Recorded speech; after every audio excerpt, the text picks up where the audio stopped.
En toi, Seigneur, les promesses que tu scelles de ton sein sont pour nous dans nos détresses le recours tout puissant. Que les montagnes s'abaissent, que les cieux disparaissent, nous avons tes promesses, certaines en tout temps.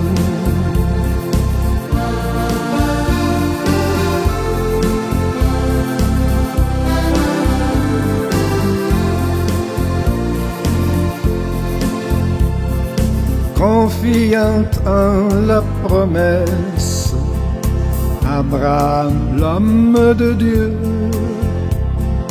vers Morija sans faiblesse, a marché courageux. Que les montagnes s'abaissent, que les cieux disparaissent, nous avons des promesses, certaines en tout temps.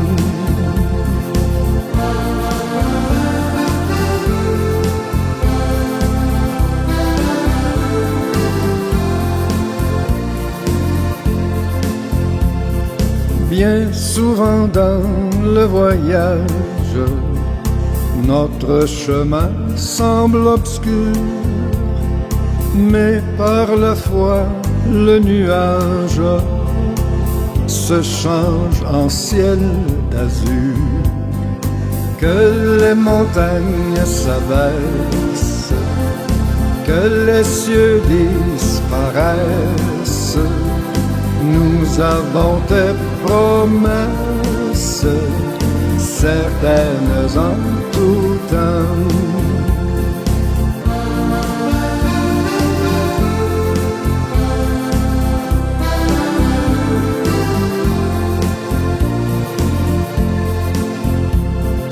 Persécuté par le monde, mis à l'épreuve du feu, sur toi Jésus qui se fonde sera victorieux. Que les montagnes s'abaissent, que les cieux disparaissent, nous avons tes promesses, certaines en tout temps.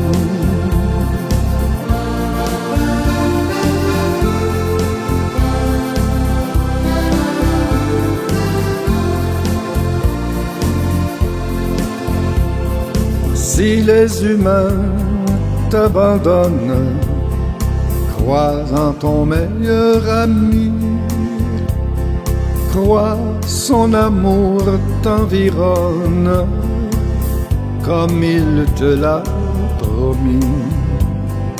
Que les montagnes s'abaissent, que les cieux disparaissent, nous avons tes promesses, certaines en tout temps.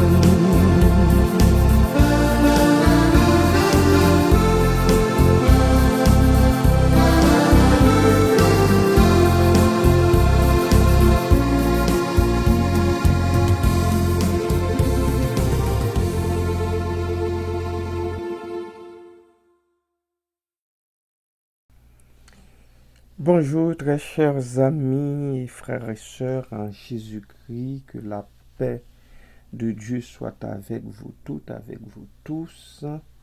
Demeurez en paix malgré les circonstances environnantes, malgré les bruits que nous entendons tous.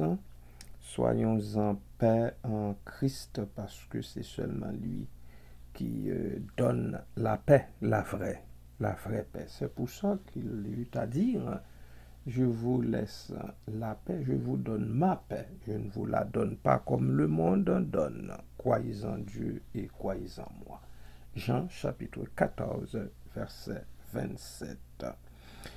Je viens avec la 7e strophe. Alors, le nombre Zayin, la 7e lettre de l'alphabet hébreu. Et puis, qui nous donne la 7e strophe aussi de cet hymne combien riche. Versets 49 à 56. Psaume 119. Souviens-toi de ta promesse à ton serviteur, puisque tu m'as donné l'espérance. C'est ma consolation dans ma misère, car ta promesse me rend la vie. Des orgueilleux me chargent de raillerie. Je ne m'écarte point de ta loi. Je pense à tes jugements d'autrefois, ô Éternel, et je me console. Une colère ardente me saisit à la vue des méchants qui abandonnent ta loi. Tes statuts sont le sujet de mes cantiques. Dans la maison où je suis étranger, la nuit, je me rappelle ton nom, ô Éternel, et je garde ta loi. C'est là ce qui m'est propre, car j'observe tes ordonnances.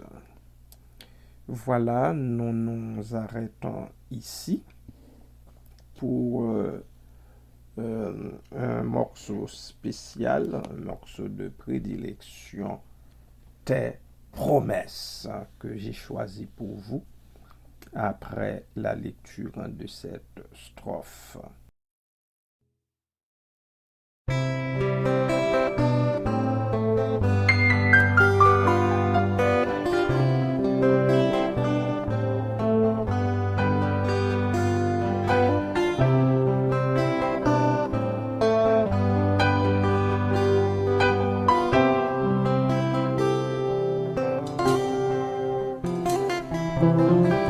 Car il est venu combler mon cœur de la joie qui me rend toujours vainqueur. Jésus-Christ consolateur, il a pris sur lui mes douleurs. Oh quel bonheur!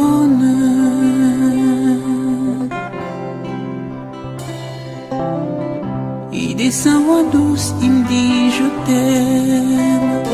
Viens décharger sur moi tes peines et laisse-moi te tenir la main, car je sais où je t'emmène.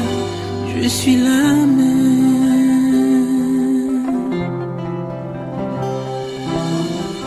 Une bonne nouvelle pour tous les déçus. Il a mieux que tout ce qu'on a perdu, car il n'y a pas que tout ce qu'on a vu. Son trésor n'est pas dépourvu, et il a tout prévu. Il a mis l'espoir dans tous les cœurs brisés, et promet la joie à tous les méprisés. Il éteint la rage de celui qui dévore, fait passer l'orage, refait le décor. Jésus leur confort de tous les rejetés, la gloire de racheter. En lui je vis de nouveau, et rien n'est si beau, même au comble du désespoir. Jésus peut changer ton histoire. Oh, il viendra essuyer les larmes de tes yeux. Oh, oh, oh, arroser ton âme de la rosée des cieux. Jésus, Jésus, rocher de mon salut. Oh, Jésus, rocher de mon salut, ma consolation. En ton sein je veux rester, tes desseins les partager. Oh mon berger.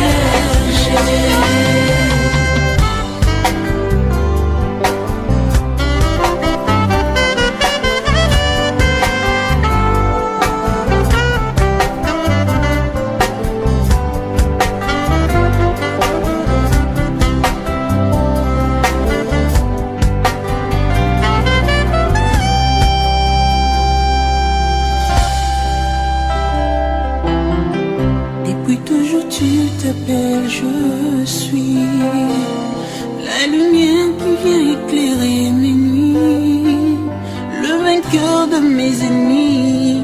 Tu écartes tous mes ennuis et tu me conduis.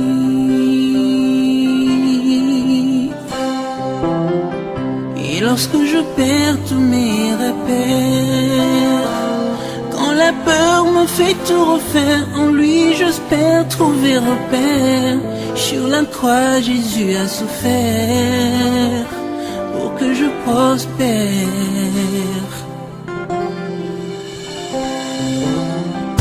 Une bonne nouvelle pour tous les déçus.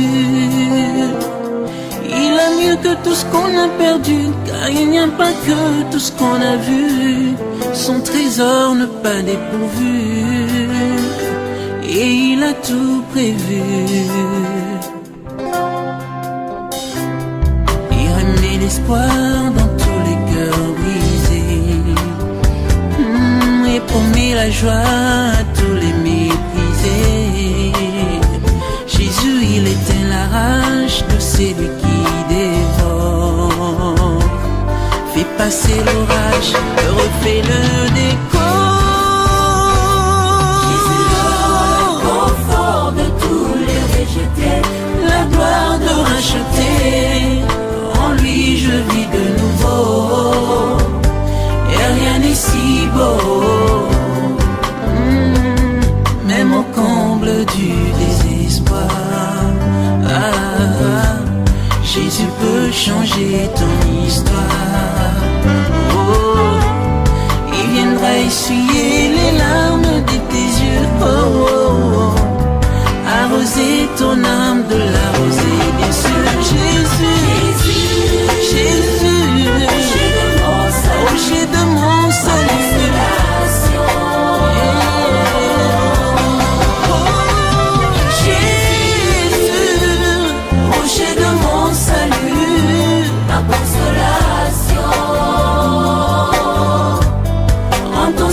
Je veux rester, tes desseins les partager. Oh l'amour, mon ami Jésus, rocher de mon salut, rocher de mon salut.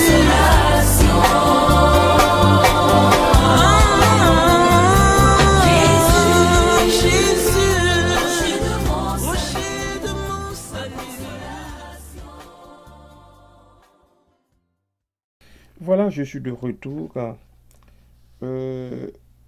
Vous permettez que je revienne à chaque fois un petit peu en arrière pour vous donner certaines explications. Nous sommes arrivés d'après l'alphabet à la lettre Gimel. Bien sûr, ça ne correspond pas avec la strophe que je viens de vous lire. Ça ne correspond pas du tout, mais c'est que j'ai choisi de procéder ainsi. Alors, la lettre Gimel eh bien, commence plutôt avec le verset 17. C'est du verset 17 jusqu'au verset 24. C'est la strophe que couvre ces versets-là. C'est la strophe qui concerne ces versets-là. Alors, voilà. La lettre Gimel, c'est la troisième lettre de l'alphabet hébreu. Alors, au verset 17, le Meiri traduit le mot Gemol par accorde à ton serviteur.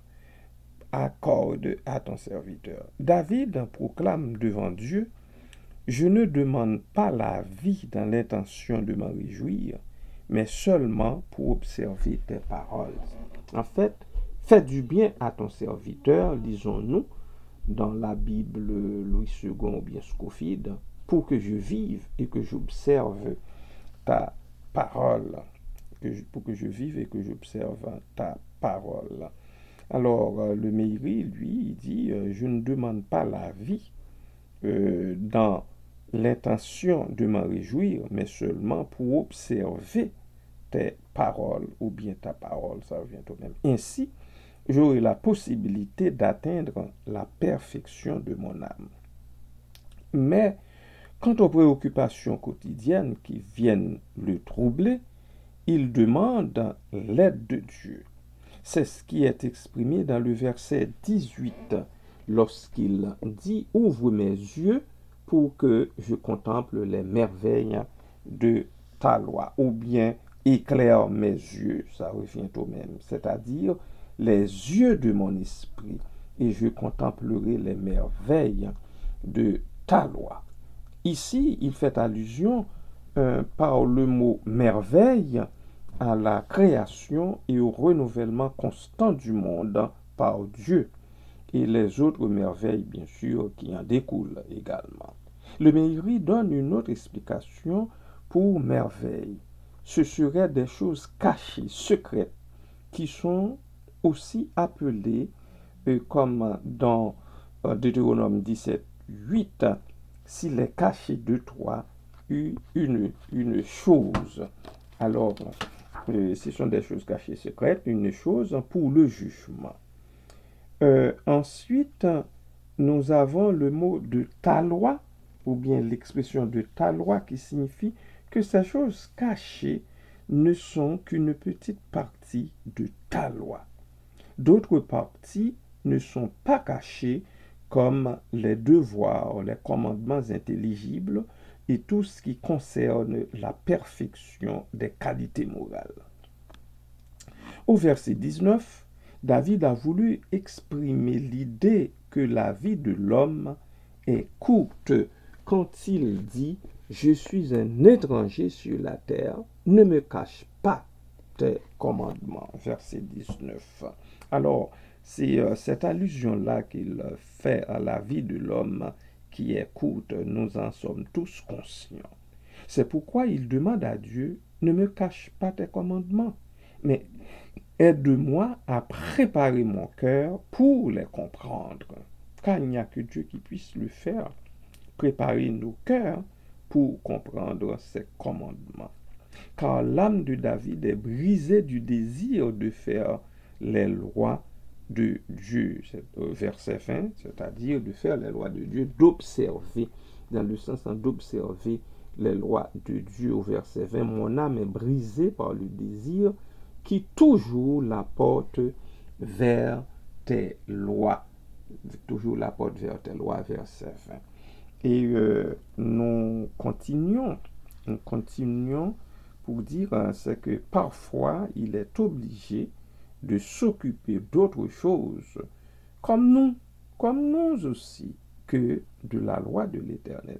Mais il le fait toujours en pensant s'acquitter du service de Dieu.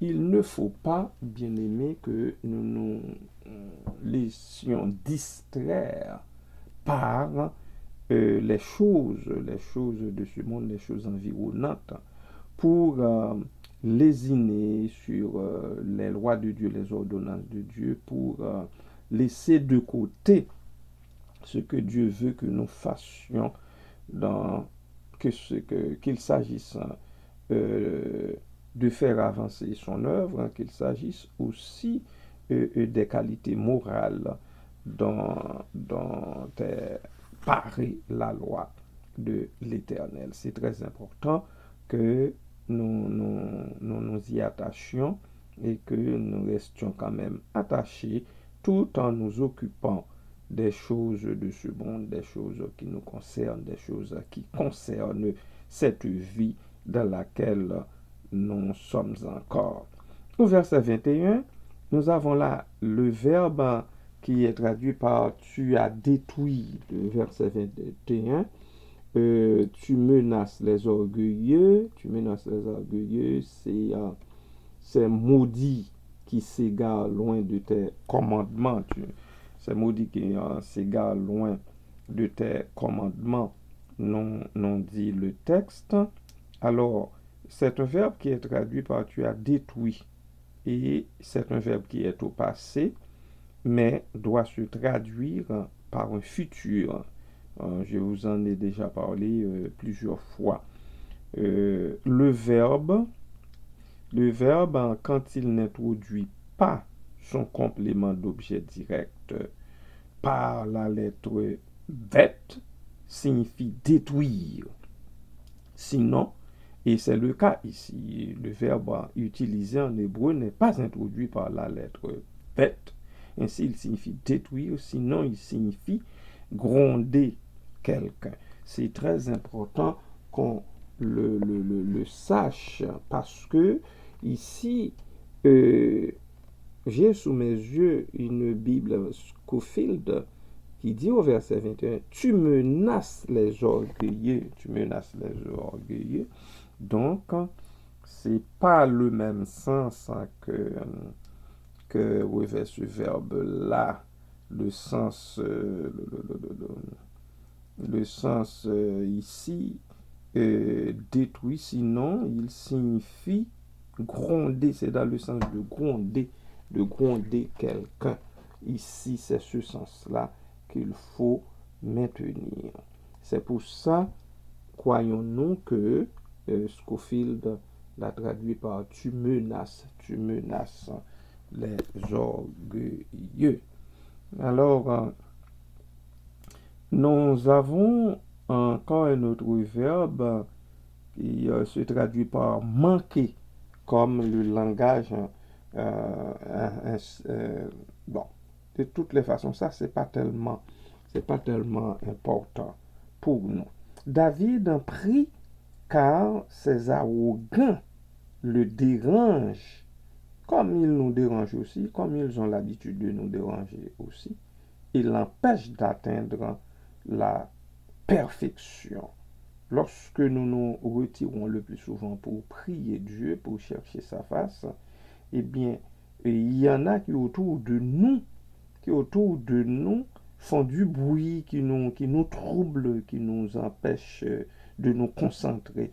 Alors, David, lui, il parle d'arrogant, il parle de ces orgueilleux, de ces gens-là qui s'égarent loin des commandements de Dieu, parce que quand on est troublé, quand on n'est pas capable de se concentrer sur Dieu, quand on est en prière, par exemple, quand on cherche à entrer en relation directe avec le Seigneur notre Dieu, eh bien, c'est que cela nous empêche d'atteindre la perfection.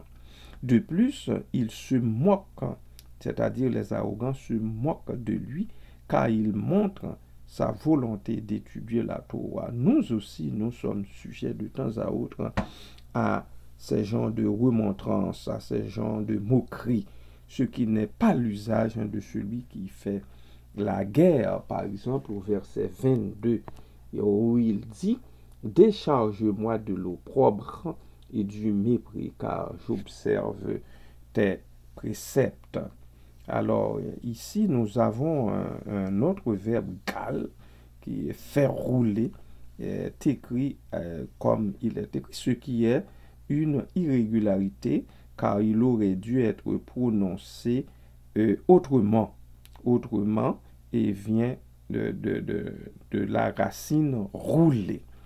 Et David continue au verset 23, ce n'est pas seulement les arrogants qui me font honte, mais même les princes et les sages dans leur assemblée parlent à mon sujet en disant que je me consacre à des choses trop élevées pour moi quand ils voient toutes mes préoccupations.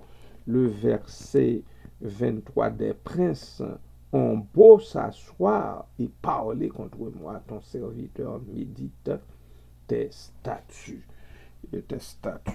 Alors, voilà. Et au verset 24 maintenant, le Meiri signale qu'il manque un mot. Mais de toutes les façons, bon, il manque un mot. Ça, c'est pour les spécialistes. Nous laissons ça aux spécialistes. Le Meiri vient ensuite préciser le sens de mots d'avar, parole, et autre encore. D'abord, nous avons la préposition, une proposition après le verbe devant son complément qui indique un blâme. parler en mal de quelqu'un. Parler en mal de quelqu'un, pour cela, David dit au verset 13, préceptes en font mes délices, ce sont mes conseillers. Tandis que avant, au verset 23, il dit, des princes ont beau s'asseoir et parler contre moi. Ton serviteur médite tes statuts. Alors, tandis que ton serviteur médite tes statuts. Alors, nous continuons, puis pour dire parler mal de quelqu'un, l'expression utilisée, et puis il y a le mot qui exprime une discussion banale, tandis que le mot d'avare, parler, se réfère à une discussion plus en profondeur dans la Torah. Par modestie, David évoque ces paroles de sagesse en employant le nom discussion pour faire savoir qu'il reconnaît son manque et sait que ces paroles ne sont pas dites avec perfection, mais c'est son grand amour pour la loi de Dieu qui le conduit à parler d'elle. Voilà pour la lettre Gimel qui chapeaute cette strophe, la troisième strophe de cet hymne que nous avons au psaume 119. Que le Seigneur vous bénisse, que le Seigneur vous garde. Et tout à l'heure, j'avais annoncé le chant des promesses, mais c'était plutôt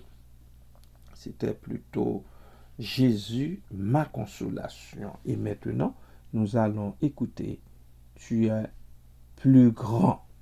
L'Éternel, notre Dieu, c'est ce qu'il est. Il est plus grand que tous. Jésus est plus grand que tous les autres. Bien-aimés.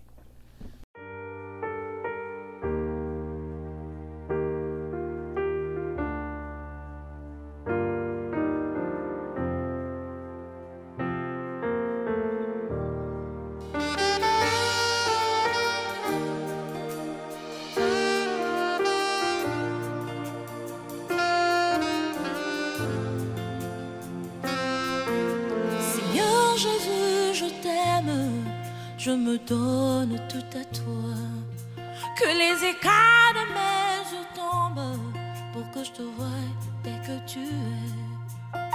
Ramène-moi aux choses simples qui me montrent ta grandeur. Les cieux, la terre suffisent pour décrire toute ta splendeur. Ouvre mes yeux que je voie ton armée qui m'entoure. Que je cesse de croire à la terre des illusions, que j'affronte la nuit et le jour. Tu es plus grand que tout ce qu'on dit de toi, vraiment grand que tout ce qu'on l'on dit ici-bas. Tu es plus grand que les mots du dictionnaire. Tellement grand que tout ce que tu fais, ta, mon aîné. Oh, ça, mon aîné, mon aîné. Oh, ça, mon aîné. Oh, ça, mon aîné, mon aîné.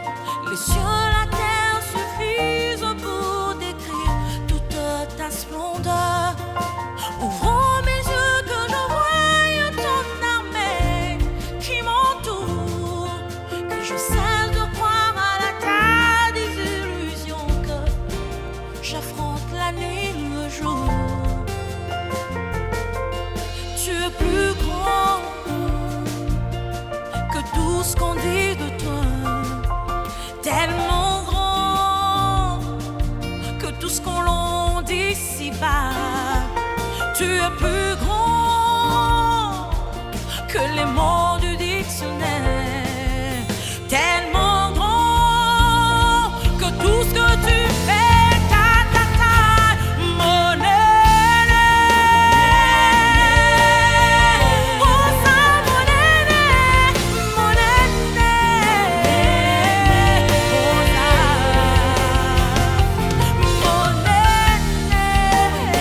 aîné, oh ça, mon aîné,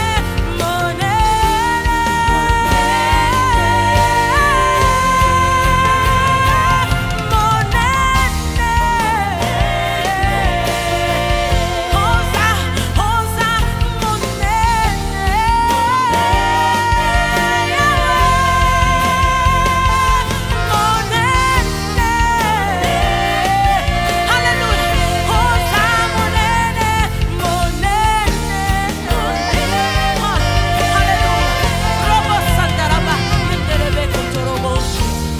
Alléluia, tu es plus grand, nous te proclamons plus grand, plus grand, plus grand, au-dessus de tout, au-dessus de toutes circonstances, au-dessus de toute maladie, au-dessus de tout problème. Tu es plus grand, tu es plus grand.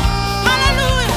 Oh, oh, mon aîné. Oh, ça, mon aîné, mon aîné.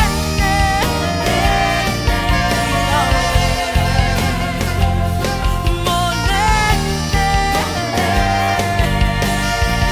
oh ça, mon aîné, mon aîné,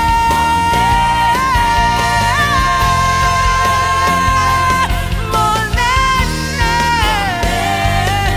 Alléluia, alléluia, nous te proclamons plus haut. Alléluia, tu es plus grand, plus grand, plus grand, plus grand.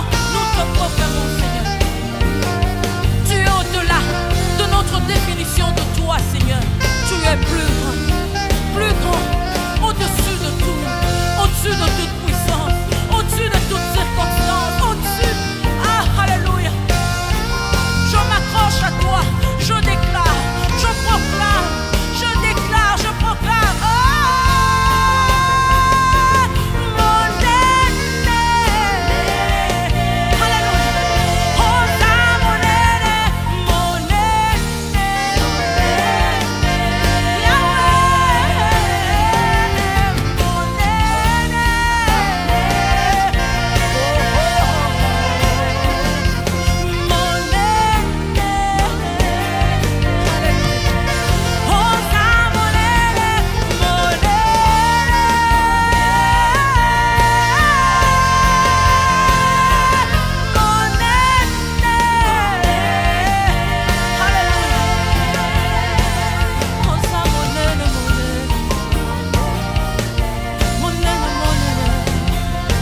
Oh ça, mon aîné, mon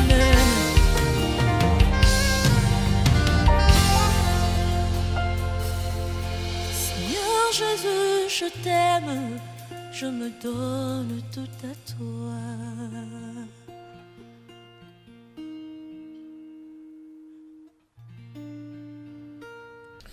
À toi la gloire, Père, Fils, Esprit Saint, à cause de ta bonté, à cause de ta miséricorde, à cause de ta grandeur, à cause de ta souveraineté, à cause de ton amour pour nous.